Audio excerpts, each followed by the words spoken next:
ರಾಯಚೂರಿನ ಸೋಲಿಲ್ಲದ ಸರದಾರ ಜನಪ್ರಿಯ ಶಾಸಕರಾದ ಸನ್ಮಾನ ಶ್ರೀ ಡಾಕ್ಟರ್ ಎಸ್ ಶಿವರಾಜ್ ಪಟೇಲ್ ಅವರಿಗೆ 56ನೇ ವರ್ಷದ ಹುಟ್ಟುಹಬ್ಬದ ಹಾರ್ದಿಕ ಶುಭಾಶಯಗಳು. ಶುಭ ಕೋರುವವರು ಜಿ ವೆಂಕಟೇಶ ಮಡಿವಾಳ, ಜಿಲ್ಲಾ ಅಧ್ಯಕ್ಷರು, ಹಿಂದುಳಿದ ಜಾತಿಗಳ ಯುವ ಘಟಕ, ಒಕ್ಕೂಟ, ರಾಯಚೂರು.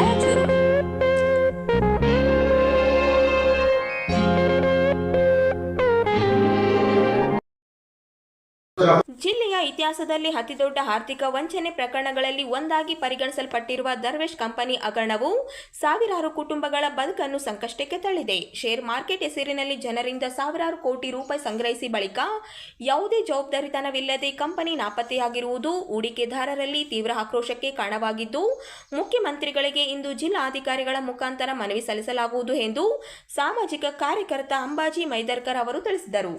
ನಗರದ ಪತ್ರಿಕಾ ಭವನದಲ್ಲಿ ನಡೆದ ಪತ್ರಿಕಾಗೋಷ್ಠಿಯಲ್ಲಿ ಮಾತನಾಡಿ, ಈ ಪ್ರಕರಣದ ತನಿಖೆಯಲ್ಲಿ ಸಿಒಡಿ ಸಂಪೂರ್ಣ ವಿಫಲವಾಗಿದೆ ಎಂದು ಆರೋಪಿಸಿದರು.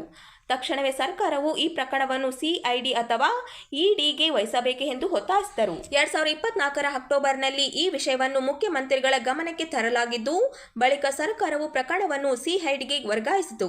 ಆದರೆ 2 ವರ್ಷಗಳಾದರೂ ತನಿಖೆಯಲ್ಲಿ ಯಾವುದೇ ಸ್ಪಷ್ಟ ಪ್ರಗತಿ ಕಾಣಿಸದಿರುವುದು ಸಾರ್ವಜನಿಕರಲ್ಲಿ ನ್ಯಾಯ ವ್ಯವಸ್ಥೆಯ ಮೇಲಿನ ನಂಬಿಕೆಯನ್ನು ಕುಂದಿಸಿದೆ ಎಂದು ಅವರು ಹೇಳಿದರು. ನ್ಯಾಯಕ್ಕಾಗಿ ಹೂಡಿಕೆದಾರರು ಸ್ವತಃ ಹೋರಾಟಕ್ಕೆ ಇಳಿಯುವ ಪರಿಸ್ಥಿತಿ ನಿರ್ಮಾಣವಾಗಿದೆ. 2026ರ ಫೆಬ್ರವರಿ 17ರಂದು ಸಮರಿನ್ ಬೇಗಂ ಅವರು ನ್ಯಾಯಾಲಯದಲ್ಲಿ ಖಾಸಗಿ ದೂರು ಸಲ್ಲಿಸಿದ ಹಿನ್ನೆಲೆಯಲ್ಲಿ ಫೆಬ್ರವರಿ 27ರಂದು ಮಾರ್ಕೆಟ್ ಯಾರ್ಡ್ ಪೊಲೀಸ್ ಠಾಣೆಯಲ್ಲಿ ಎಫ್ಐಆರ್ ಸಂಖ್ಯೆ 16/2026 ದಾಖಲಾಗಿದೆ. ಈ ಪ್ರಕರಣದಲ್ಲಿ ಒಟ್ಟು 15 ಆರೋಪಿಗಳನ್ನು ಸೇರಿಸಲಾಗಿದೆ. ಆರ್ಥಿಕ ವಂಚನೆಯಲ್ಲಿ ಅತಿ ದೊಡ್ಡ ವಂಚನೆ ಅಂತ ನನಗೆ ಅನಿಸುತ್ತೆ. ಇಲ್ಲಿ ನಾವು 2024 ಅಲ್ಲಿ ನಾವೇನೊಂದು ಸಿಎಂ ಅವರಿಗೆ ಲೆಟರ್ ಕೊಟ್ಟಿದ್ವಿ ಅಕ್ಟೋಬರ್ ಅಲ್ಲಿ. ಅವಾಗ ಸನ್ಮಾನ್ಯ ಶ್ರೀ ಸಚಿವರಾದ ಕೃಷ್ಣ ಬೈರೇಗೌಡ ಅವರು ಸಿಐಡಿ ಅವರಿಗೆ ವರ್ಗಾವಣೆ ಮಾಡಿದ್ರು ಕೇಸನ್ನು. ಸಿಐಡಿ ಅವರು ತನಿಖೆ ಮಾಡೋದ್ರಲ್ಲಿ ವ್ಯರ್ಥ ಮಾಡ್ತಿದ್ದಾರೆ ಸಮಯ. ಈಗ ನಾವು ಕನಿಷ್ಠ 2 ವರ್ಷದಲ್ಲಿ 4 ಸಲ ಹೋಗಿ ಬಂದಿದ್ದೀವಿ. ಸಿಐಡಿ ಅವರಿಗೆ ಹೇಳಿದ್ವಿ ಏನಂತ, ಸರ್ ಏನು ಮುಖ್ಯ ಆರೋಪಿಗಳಿದ್ದಾರೆ ಅವ್ರನ್ನ ಅವ್ರು ತಗೊಂಡಿರುವಂಥ ಸ್ಟೇನ ವೇಕೇಟ್ ಮಾಡಿ ಅವ್ರನ್ನ ಅರೆಸ್ಟ್ ಮಾಡಿ ಸರ್ ಅಂತೇಳಿ. ಅದನ್ನು ಮಾಡಿಲ್ಲ ಅವರು. ಈಗ ನಾವು ನಂತರ ಏನು ಮಾಡಿದ್ದೀವಿ, ಈಗ ನಮ್ಮ ಪಕ್ಕದವರು ಎಲ್ಲರೂ ಇನ್ವೆಸ್ಟರ್ಗಳು ಪ್ರೈವೇಟ್ ಕಂಪನಿ ರಿಜಿಸ್ಟರ್ ಮಾಡಿದ್ರು ಕೋರ್ಟಲ್ಲಿ. ಅದರಲ್ಲಿ ಒಬ್ಬರು ಸಮೀರ್ ಬೇಗಂ ಅಂತ ಹೇಳಿ ಇವ್ರ ವೈಫ್ ಅವರು ಮಾಡಿದ್ದು ಇದರಲ್ಲಿ 15 ಜನರ ಮೇಲೆ ಎಫ್ಐಆರ್ ಮಾಡಬೇಕಂತೇಳಿ ಡೈರೆಕ್ಷನ್ ಆಯಿತು ಕೋರ್ಟಿಂದ. ಮಾರ್ಕೆಟ್ ಯಾರ್ಡಲ್ಲಿ ಎಫ್ಐಆರ್ ಕೂಡ ಆಯಿತು.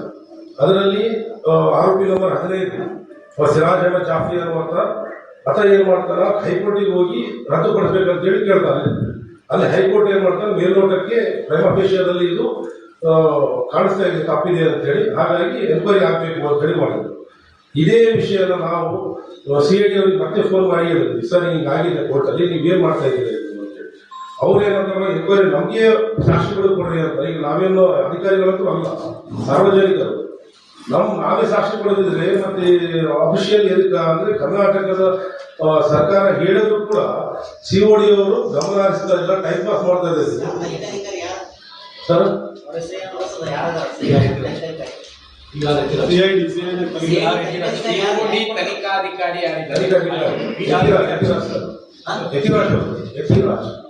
ಬೆಂಗಳೂರಲ್ಲಿ ಬೆಂಗಳೂರು ಸರ್. ಈಗ ನೀವು 7-8 ರಿಜಿಸ್ಟರ್ ಮಾಡಿದ್ವಿ ಹೇಳ್ರಿ ಸರ್. 7-8 ಆರೋಪಿ ಎಷ್ಟು ಜನ? 15 ಜನರಾಗ 15 ಜನರ ಹೆಸರು ಸರ್. 15ರಲ್ಲಿ ಸುಜಾ, ಮಿಸ್ಕಿನ್, ವಸೀಂ, ಇನ್ನೊಬ್ಬ ವಸೀಂ, ಮತ್ತೆ ಬಬ್ಲು, ಮತ್ತೆ ಅಖಿಲ್, ಮುಜಾಮಿಲ್ ಪಾಷಾ, ಎಂಡಿ ವಸೀಂ, ಆಮೇಲೆ ಮೊಹಮ್ಮದ್ ಸಿರಾಜ್ ಅಲಿ, ಫಾರೂಕ್ ಪಾಷಾ, ಅಸ್ಲಂ ಪಾಷಾ. ಇಲ್ಲ ಸರ್, ಸುಜಾ ಇತ್ತು ಆರೋಪಿ number 1. Second Syed Waseem, Syed Miskin 3rd, ಮತ್ತೆ ಮೊಹಮ್ಮದ್ ಶಾಮಿಲ್ ಅಲಿ ಅಲಿಯಾಸ್ ಬಬ್ಲು, ಮತ್ತೆ ಅಜರ್ ಪಾಷಾ, ಆನಂತರ ಸೈಯದ್ ಮೊಹಸಿನ್, ಮತ್ತೆ ಶೇಖ್ ಮುಜಮ್ಮಿಲ್, ಮೊಹಮ್ಮದ್ ವಸೀಂ, ಮತ್ತೆ ಮಿಸ್ಟರ್ ಜಹಾಂಗೀರ್. ಅದಾದ್ಮೇಲೆ ಸೈಯದ್ ಅಲ್ತಾಫ್, ಮೊಹಮ್ಮದ್ ಸಿರಾಜ್, ಮತ್ತೆ ಫಾರೂಕ್, ಮತ್ತೆ ಸಲ್ಮಾನ್ ಶೇಖ್. ಅದಾದ್ಮೇಲೆ ಸರ್ ಈಗ ಮುಂಚೆ ಆಗಿದೆ ಎಫ್ಐಆರ್ ಬಿಟ್ಟು ಈಗೇನು ಬಿಸಿ ಆಗ್ತಾ ಇದೆ ಪ್ರೈವೇಟ್ ಕಂಪನೀಸ್. ಇದರಲ್ಲಿ 2 ಇದು ಆಗಿದೆ. ಒಬ್ರು ಕಾರಣದ ಅಡ್ವೊಕೇಟ್ ಅವರು, 2ನೇದು ಸಿರಾಜ್ ಅಹಮದ್ ಜಾಫ್ರಿ. ಈಗ ಅವರು ಹೈಕೋರ್ಟಿಗೆ ಹೋಗಿ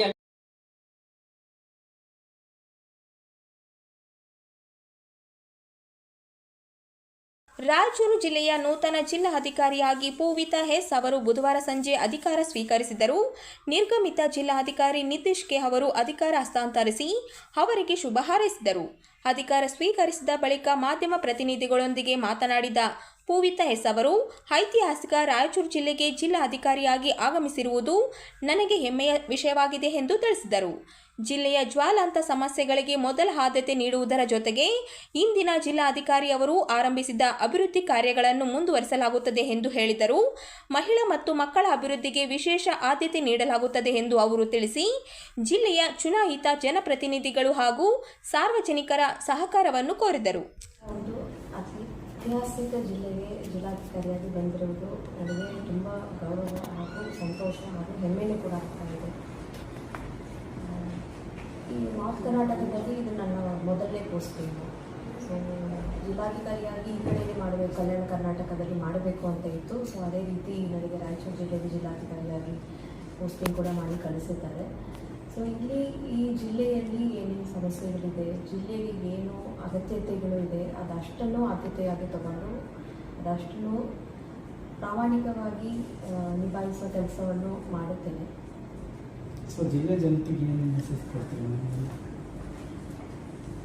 ತಮಗೆ ಏನೇ ಸಮಸ್ಯೆಗಳಿದ್ರೂ ಜಿಲ್ಲಾಡಳಿತಕ್ಕೆ ತಿಳಿಸಿ, ನಾವು ಸರ್ಕಾರದಿಂದ ತಮ್ಮ ಸಮಸ್ಯೆಗಳನ್ನು ಬಗೆಹರಿಸುವ ನಿಟ್ಟಿಗೆ ಈ ಜಿಲ್ಲೆಯ ಅಭಿವೃದ್ಧಿಗೆ ಏನೇನು ಮಾಡಬೇಕು ಅದಷ್ಟನ್ನು ಕೂಡ ನನ್ನ ಜೊತೆ ನಾನು ಜಿಲ್ಲಾಡಳಿತ ಹಾಗೂ ಜಿಲ್ಲೆಯ ಎಲ್ಲ ಅಧಿಕಾರಿಗಳು ಸೇರಿ ಮಾಡುತ್ತೇವೆ ಎಂದು ನಾನು ನಿಮ್ಮೆಲ್ಲರಿಗೂ ಕೂಡ ಆಶ್ವಾಸನೆ.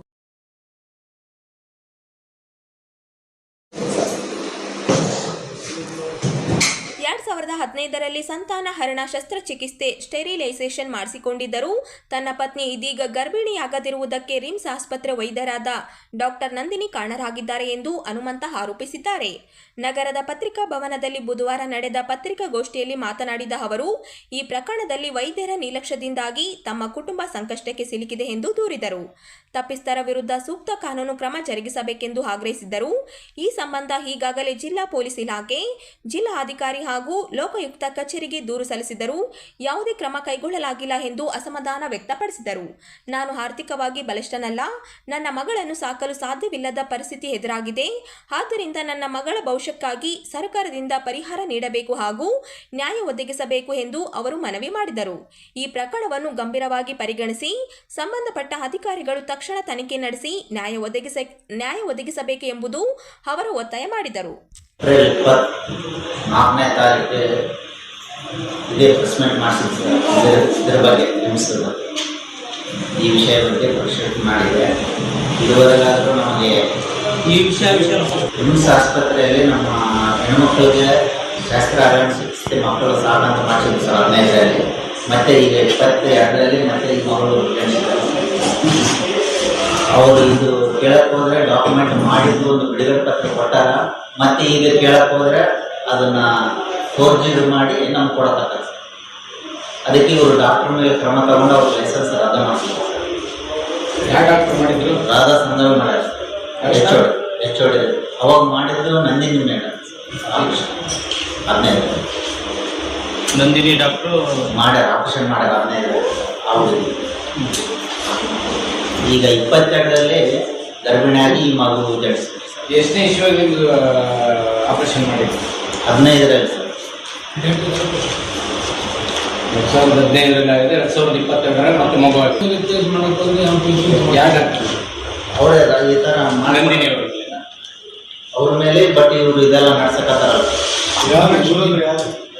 ಇವರು ರಾಧಾ ಸಂಘವ್ HOD ಮೇಡಮ್ ಅಲ್ಲಿ ರಿಮ್ಸಲ್ಲಿ ರಾಧಾ ಸಂಘವ್ ಮೇಡಮ್ ಅವರಿಗೆ ಅವ್ರು ಖಾಸಗಿ ಆಸ್ಪತ್ರೆಯಲ್ಲಿ ಹೋಗಿದ್ದೆ ನಾನು 14 ತಾರೀಕು 2ನೇ ತಿಂಗಳ 2022ರಲ್ಲಿ ಇಂಥ ಅಂತ ಹೇಳಿದ್ರು ಅವರು. ಅವಾಗ ಅದು ನಾನು ಡಿಸ್ಚಾರ್ಜ್ ಬಿಡುಗಡೆ ಪತ್ರ ನಮ್ಗೆ 15ರಲ್ಲಿ ಕೊಟ್ಟಿದ್ರು ಸರ್. ಅದು ಜಿರಾಕ್ಸ್ ಇತ್ತು ನಾನಲ್ಲಿ ತೋರಿಸಿದ್ದೆ ನಾನು ತೋರಿಸಿದ ಸಲುವಾಗಿ ಈ ಹುಡುಗನ ಗೃಹನಾಶ ಮಾಡಕ್ಕೆ ರೆಡಿ ಮಾಡಿ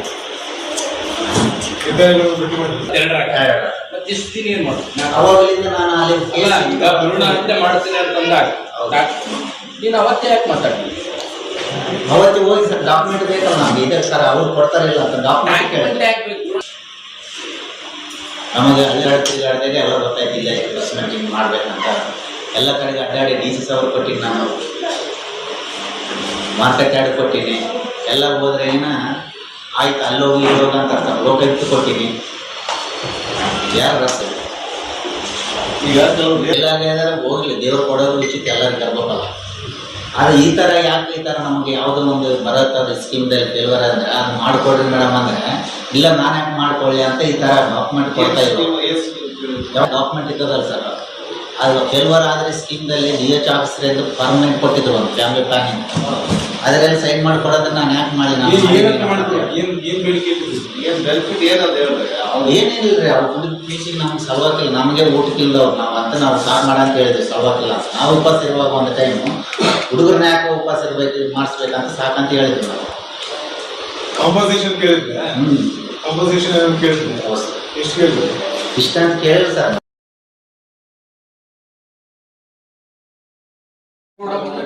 ನಾವೇನ್ ಹೇಳಕತ್ತೀವಿ ಅಂತಂದ್ರೆ, ನೀವು ಮಾಡೋದ್ ಬೇಡ ಅಂತ ಹೇಳಿಲ್ಲ.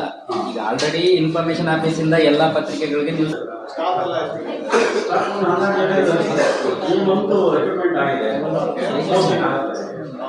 GTDC government rural training centre 2021ರಿಂದನೂ ಈ ಭಾಗದ ವಿದ್ಯಾರ್ಥಿಗಳಿಗೆ ಕೌಶಲ್ಯಾಧಾರಿತ ಶಿಕ್ಷಣ ಕೊಡ್ತಾ ಇದ್ದಾರೆ. ಸೊ ನಮ್ಮಲ್ಲಿರೋದು ಡಿಪ್ಲೊಮಾ ಕೋರ್ಸು. ಇದು 4 ವರ್ಷದ ಡಿಪ್ಲೊಮಾ. 3 ವರ್ಷ ಕಾಲೇಜಲ್ಲಿ ಓದ್ತಾನೆ, 1 ವರ್ಷ ಇಂಡಸ್ಟ್ರಿಯಲ್ ಟ್ರೈನಿಂಗ್ಗೆ ನಾವೇ ಏರ್ಪಾಡು ಮಾಡ್ತೀವಿ. ಆ ಇಂಡಸ್ಟ್ರಿ ಟ್ರೈನಿಂಗ್ 4ನೇ ವರ್ಷದಲ್ಲಿ ನಮಗೆ ಮಿನಿಮಮ್ ಸ್ಟೈಫಂಡ್ 15,000 ರಿಂದ 25,000 ಸ್ಯಾಲರಿ ತರ ಬರುತ್ತೆ. ಆ ಇಂಡಸ್ಟ್ರಿಯಲ್ ಟ್ರೈನಿಂಗ್ ಆದ್ಮೇಲೆ ನಾವು ಡಿಪ್ಲೊಮಾ ಆಯಿತು ಅಂತ ನಾವು ಸರ್ಟಿಫಿಕೇಟ್ ಕೊಡ್ತೀವಿ. ಆಫ್ಟರ್ ಡಿಪ್ಲೊಮಾ ಅವರು ಇಂಜಿನಿಯರಿಂಗ್ ಬೇಕಾದ್ರೂ ಹೋಗ್ಬೋದು, ಇನ್ನಾಗ ಜಾಬ್ ಅಂತ ಗ್ಯಾರಂಟಿ ಸಿಗುತ್ತೆ. ನಮ್ಮಲ್ಲಿ ಡಿಪ್ಲೊಮಾ ಮಾಡಿರೋರು ಯಾರು ಖಾಲಿ ಇಲ್ಲ, ಕೆಲಸ ಅಥವಾ ಡೆಫಿನೆಟ್ ಸಿಗುತ್ತೆ. ನಾವೇನು ಇದು ಟ್ರೈನಿಂಗ್ ಹಾಕಿರ್ತೀವಲ್ಲ ಆ ಪ್ಲಾಂಟಲ್ಲೇ ಅಬ್ಸರ್ವ್ ಆಗುತ್ತೆ, ಇಲ್ಲ ಹೊರಗೆ ಬಂದು ಓನಾಗಿ ಮಾಡ್ಬೋದು. ತುಂಬ ಡಿಮ್ಯಾಂಡ್ ಇದೆ. ಸೊ ನಮ್ಮಲ್ಲಿ 3 ಕೋರ್ಸ್ ಇದೆ, ಈಗಾಗಲೇ ನಿಮಗೆಲ್ಲ ಗೊತ್ತಿರೋ ಹಾಗೆ. ಮೊದಲನೇದು ಟೂಲ್ ಅಂಡ್ ಡೈ ಮೇಕಿಂಗ್ ಅಂತ, ಮೆಕ್ಯಾನಿಕಲ್ ಇಂಜಿನಿಯರಿಂಗ್ ಓರಿಯೆಂಟೆಡ್. ಎರಡನೇದು ಮೆಕಾಟ್ರಾನಿಕ್ಸ್ ಅಂತ, it is a combination of mechanical and electronics. ಮೂರನೇದು ಪ್ರಿಸಿಷನ್ ಮ್ಯಾನುಫ್ಯಾಕ್ಚರಿಂಗ್. ಪ್ರಿಸಿಷನ್ ಮ್ಯಾನುಫ್ಯಾಕ್ಚರಿಂಗ್ ಅಂದರೆ ಡೈರೆಕ್ಟ್ ಆಗಿ ಎಲ್ಲರೂ ಆಟ ಹೇಳಬೇಕು ಅಂದರೆ, ಈ ಹಾರ್ಟ್ಗೆ ಸ್ಟಂಟ್ ಆಗ್ತಾರೆ ನೋಡಿ, ಆ ಸ್ಟಂಟ್ ಕೂಡ ನಾವು ಮೈಸೂರು ಯೂನಿಟಲ್ಲಿ ಮ್ಯಾನುಫ್ಯಾಕ್ಚರಿಂಗ್ ಮಾಡ್ತೀವಿ. ಈಗ ಮೊನ್ನೆ ಚಂದ್ರಯಾನಗೆ ಒಂದು ರೋವರ್ ಅದೊಂದು ಪಾರ್ಟ್ ಕೂಡ ನಾವು ಬ್ಯಾಂಗ್ಳೂರು ಯೂನಿಟಲ್ಲಿ ಮ್ಯಾನುಫ್ಯಾಕ್ಚರ್ ಮಾಡ್ಕೊಟ್ಟಿದ್ದೀವಿ. ಸೊ ಇದು ಪ್ರಿಸಿಷನ್ ಮ್ಯಾನುಫ್ಯಾಕ್ಚರಿಂಗ್. ಈ 3 ಕೋರ್ಸ್ಗಳು ಲಭ್ಯ ಇದೆ. ಈ 3 ಕೋರ್ಸ್ಗಳಿಗೂ 60 ಸೀಟ್ ಇಂಟೆಕ್, 60+60+60 80 ಇಂಟೆಕ್ ಇದೆ. ಸೊ ಕಾಲೇಜು 12 ಎಕರೆ ಕ್ಯಾಂಪಸ್ ಇದೆ, ಒಳ್ಳೆ ಬಿಲ್ಡಿಂಗ್ ಕಟ್ಟಿದ್ದಾರೆ, ಒಳ್ಳೆ ಎಕ್ವಿಪ್ಮೆಂಟು, ಮಿಷನರೀಸು ಎಲ್ಲವೂ ಒಂದು ಫುಲ್ ಪ್ಲೇಟ್ಜಲ್ಲಿ ಸೆಟಪ್ ಆಗಿದೆ. ಬಟ್ ನಮಗೆ ಅಡ್ಮಿಷನ್ಸು ಸ್ವಲ್ಪ ಸ್ಲೋ ಇದೆ. ನಾವು ಒಂದು 10 ದಿನ ಆಯಿತು ಒಂದು ಅಪ್ಲಿಕೇಶನ್ ರಿಸೀವ್ ಮಾಡಿಲ್ಲ, ಓನ್ಲಿ 16 ಅಪ್ಲಿಕೇಶನ್ ರಿಸೀವ್ ಮಾಡಿದ್ದೀವಿ. ನಾವು ಇಲ್ಲಿ ಹೇಳಿದ್ದೀವಿ ಸರ್, ಇದು ಏನಾಗಿದೆ ಅಂದರೆ ಒಂದು ಯಾವ ಮಿನಿಸ್ಟ್ರಿಗೆ ಕಂಪ್ಲೇಂಟ್ ಹೋಗಿದೆ, ಒಂದ್ಸಲ 92% ಇರೋರಿಗೆ ಸೀಟ್ ಸಿಕ್ಕಿಲ್ಲ ಅಂದ್ಬಿಟ್ಟು. ಈ ಭಾಗದಲ್ಲಿ ಆ ಪ್ರಾಬ್ಲಮ್ ಬರೋದಿಲ್ಲ. ಇದನ್ನು ಟಾರ್ಗೆಟ್ ಆದರೂ ಕೂಡ ನಾವು ತಗೊಳ್ತೀವಿ, ಸೀಟ್ಗೆ ಅಡ್ಮಿಷನ್ಸ್ ಏನೂ ತೊಂದರೆ ಆಗಲ್ಲ. ಇದು ಬೇರೆ ಕಡೆ ಡಿಮ್ಯಾಂಡ್ ಮಾಡಿಕೊಂಡು ಈ ಡೇಟ್ ಫಿಕ್ಸ್ ಮಾಡಿದ್ದಾರೆ ಅಷ್ಟೇ. ನಮ್ಮ ಕಾಲೇಜೆಲ್ಲ ಏನು ಅಪ್ಲೈ ಆಗಲ್ಲ. First round, second round, third round ಅಂದ್ಬಿಟ್ಟು ಡೈರೆಕ್ಟಾಗಿ ನಾವು ಇದೆ ಸರ್ ಅಡ್ಮಿಷನ್ ಮಾಡಿ. ಈಗ ಎಷ್ಟಿದೆ ಸರ್? ಸರ್ ಈಗ ರೈಟ್ ನಾವು ನಮಗೆ 230 ಇದೆ ಸರ್, 3 ವರ್ಷ 3 ಇಯರ್ಸಿಂದ 230 ಇದೆ. ಫೀಸ್ ಎಷ್ಟು ಇರ್ತದೆ ಸರ್? 33,300 ರೂಪಾಯಿ ಬರುತ್ತೆ ಫಸ್ಟ್ ಇಯರ್. 3 ವರ್ಷಕ್ಕೆಲ್ಲ 1 ವರ್ಷ ಇಲ್ಲ ಸರ್, ಫಸ್ಟ್ ಇಯರ್ ಮಾತ್ರ. Second year 22, third year 22, fourth year 11,000 government fees sir. ಒಂದು ನಿಮಿಷ, ಗೌರ್ಮೆಂಟ್ ಫೀಸ್ ಇದೆ. Government fees first year 33,000, next year next 22, 3 ವರ್ಷ. Fourth year 11,000. ಈ 3 ವರ್ಷದ ಫೀಸ್ ಏನಿದೆಯಲ್ಲ ಸರ್, ಅದು ಸ್ಕಾಲರ್ಶಿಪ್ ಅಲ್ಲಿ ವಾಪಸ್ ಟೋಟಲ್